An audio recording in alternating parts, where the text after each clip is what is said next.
Mwiriwe neza mwese twongeye kubasuhuza umunsi mwiza tuhaye ikaze kuri iyi YouTube channel yacu ndetse no ku biganiro byacu bya buri munsi nkuko bisanzwe muri kumwe nanjye AH. Uyu munsi rero tugiye kuganira ku nsanganyamatsiko ivuga ku kwihorera, revenge. Ese ni ubuhe buryo bwiza bwo kwihorera? Mu buzima duhura n'ibibazo byinshi bikomeye ndetse bitandukanye, ariko bijya kuba ikibazo cyangwa bijya kuba icyago iyo uhemukiwe n'umuntu wari wizeye ko ataguhemukira, umuntu wari uri hafi yawe, umuntu wumvaga ko mu buzima bwawe ari ingenzi. Icyo gihe wumva umutima usenzaguritse, ukumva urababaye cyane ku buryo bukomeye. Icyo gihe rero umutima utangira kukubwira ngo ukora ikintu cy'ingenzi, ikintu gikomeye kiratuma nawe yumva ububabare ufite cyangwa se nawe kiramushyira mu bubabare. Ibyo nibyo biba byatangiye kwitwa kwihorera. Ugatekereza uburyo bwose urakoresha, inzira uranyuramo, ikintu wakora, wamukubita ikirute ugashaka ariko ikintu kiramukora ku mutima. Uyu munsi rero tugiye kuganira ku ikintu wakorera umuntu waguhemukiye kandi kikamukora ku mutima ku buryo bukomeye, kandi wowe wiyicariye hamwe witurije nta mbaraga nyinshi ukoresheje. Ntucikwe rero. Nkuko twari turi kubivuga rero, nibyo hari ikintu ukwiye gukora iyo umuntu aguhemukiye. Iyo ikibazo kije kumva umutima utangiye kukubwira kwihorera, kumva rwose ntutuje, ntutekanye, nturatekana, utarihorera, hari icyo wagakoze. Ubundi abahanga bavuga ko uburyo bwiza bwo kwihorera cyangwa se kugira ngo wihorere ari uko ikintu kiri kugutera ku kababaro muri wowe kiba kitakikuri mu mutima, kiba cyarangiye, nibwo ushobora kwihorera mu buryo bwiza.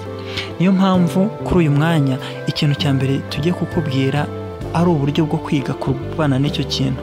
Ese ayo marangamutima yazamutse warwana nayo ute kugira ngo ubone uko wihorera neza?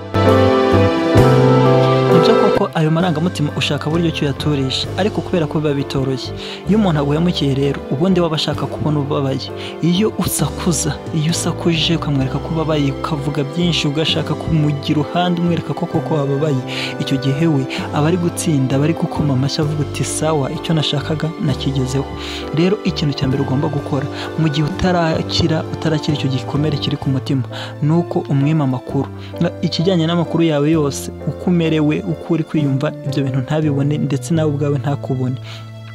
Amakuru aguturutseho ntabe yamugiraho. Icyo gihe we atangira kwibaza, ese bimeze bite? Ese icyo namukoreye buriya cyamugezeho cyangwa wabona bitabaye?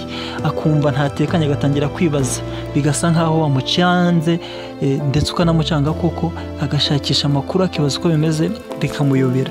Iyo umaze kumwima amakuru rero, nuko aho mushobora guhurira cyangwa se igihe byashoboka ugerageza rwose guseka, ukamwenyura, ukamwereka ko hari nta kibazo ufite, kabone naho waba uri kurenzaho n'ubundi kuba ari ukurenzaho kuko wenda aba yagukomerekeje. Ariko iyo umuntu yari yiteze ko uraba ubabaye, yarangiza akabona wowe uriturije nta kibazo ufite ndetse uri no guseka, yumva hari ahantu bimuriye ndetse akumva ntanyuzwe, agashaka gukora ikindi kintu ariko akabura aho arahera kuko uba usa nk'uwafunze inzira.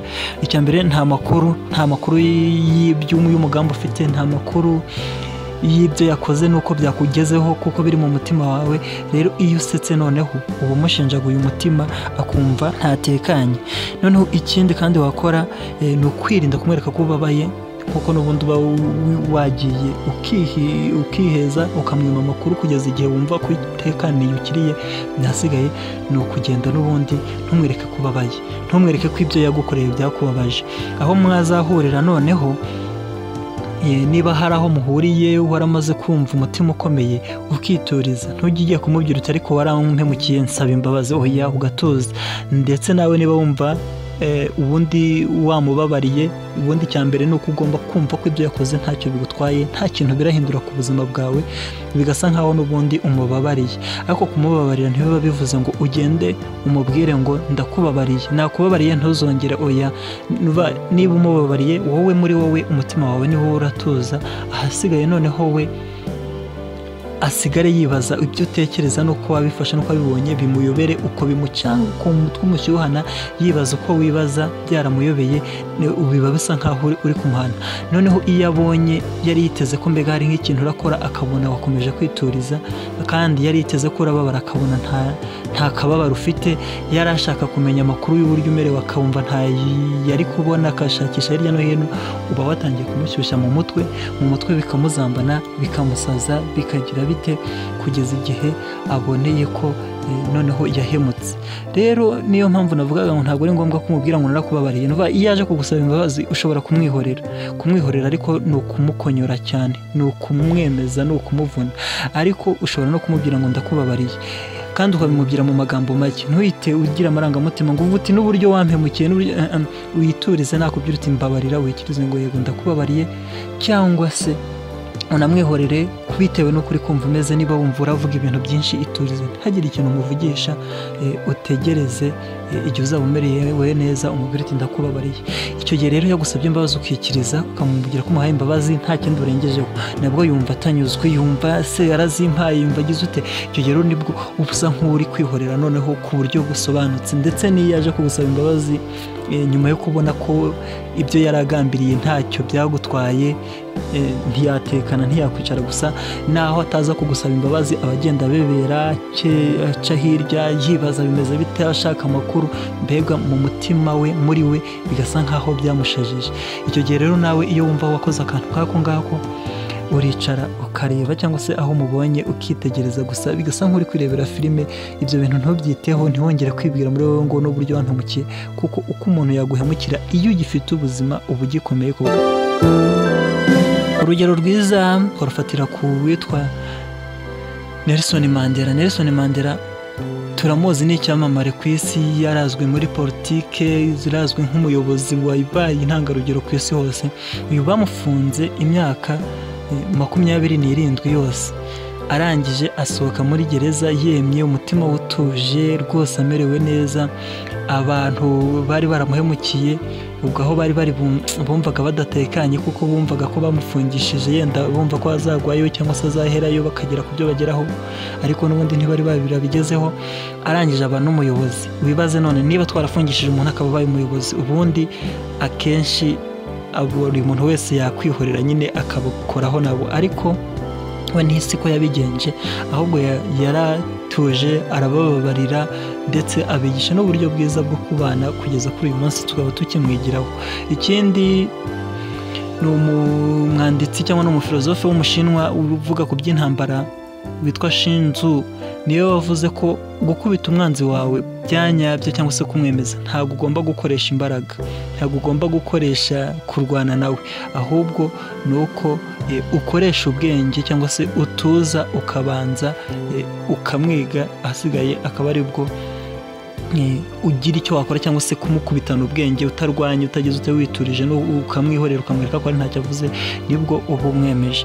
Nuko rero nk'uko tubiganiyeho cyangwa uko mubyumvise, ni byiza ko twiga kubabarira, kandi kubabarira ntabwo bivuze kugenda wirukanka ngo ubwire umuntu ngo nakubabariye, ngo ugende umubwire uti shaho se ko nakubabariye, ntabwo waza ukamusaba imbabazi. Umuntu yaza kugusaba imbabazi n'ubundi atari we, ntacyo biba bivuze. Ahubwo icyiza ni uko umuntu umwihorera, ndetse n'igihe wumva imbabazi agusaba zitamuvuye ku mutima, ukasa nkaho umwihoreye n'ubundi ntuzimuhe. Icyo gihe nibwo bitangira kumucanga, bikanamuyobera. Nasoza rero mbifuriza kwihorera mu buryo bwiza bwo kumva mwebwe mubohotse umutima, ukumva muri wowe ugeze kubabarira, cyangwa se ufashe ibintu nkaho ntacyo byagutwaye, kubera ko ugifite ubuzima, ufite uburyo bwo kugaruka mu buryo bwiza bw'ubuzima. Iyo umuntu atagutwaye ubuzima ntacyo aba yagutwaye, ubu gikomeye naho wababara, n'ubundi buzima niko buteye, ntihaburamo kuhangayika na suffering. Noneho warangiza ukituriza, ukima umwanzi wawe amakuru, ukituriza, ntumwereke ko ubabaye, aho bishoboka ugaseka rwose, ugaseka uneruye, ukamwereka ko ari ntacyo ari cyo, asigaye nawe mu mutima no mu mutwe bigatangira kumucanga. Nk'uko bisanzwe rero ntabwo nabatindira, ahubwo nabifuriza kuzakurikira ibiganiro byacu by'ubutaha. Turagushimira wowe wakoze subscribe, aho kutarakora subscribe, twakwifuza ko wakanda hari subscribe, ndetse ukaba wasangiza ibiganiro n'inshuti n'abavandimwe.